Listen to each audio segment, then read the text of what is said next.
یتیم لڑکیوں کی ہڈیوں اور خون سے جادو، بشریٰ بی بی کے ظلم کی داستان، اہم ثبوت سامنے آ گئے۔ تفصیلات جاننے کے لیے پوری ویڈیو دیکھیں اور چینل کو یوٹیوب پر سبسکرائب جبکہ فیس بک پر لائک فالو کر لیں۔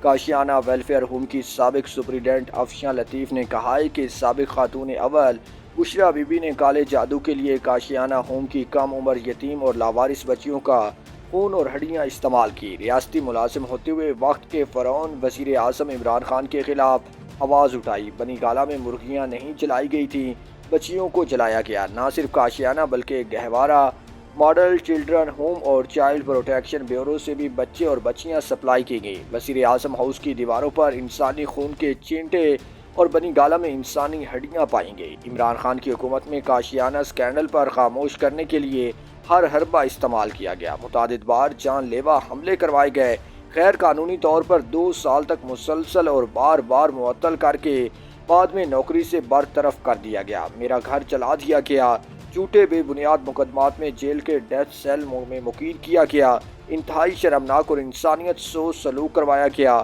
کاشیانہ سے جنسی درندگی کے شکار گواہ بچیوں کو عمران خان کے وزراء نے غائب کروایا۔ کاشیانہ اسکینڈل پر JIT بنا کر شفاف تحقیقات کے ذریعے ملوث افراد کو کیفر کردار تک پہنچایا جائے۔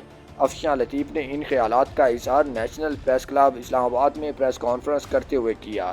ان بچوں کو زمان پاک اور بنی گالہ لے کر جایا جاتا، ان بچیوں کو وزیر اعظم عمران خان اور حکومت کے طاقتور وزراء کی جنسی ہوس کو پورا کرنے کے لیے پیش کیا جاتا۔ پولیس نے کپڑے اتار کر برہنہ ویڈیوز بنائی گئیں اور کہا گیا کہ تم نے بشریٰ بی بی جیسی پاک ہستی کا منہ کالا کرنے کی جرت کیسے کی؟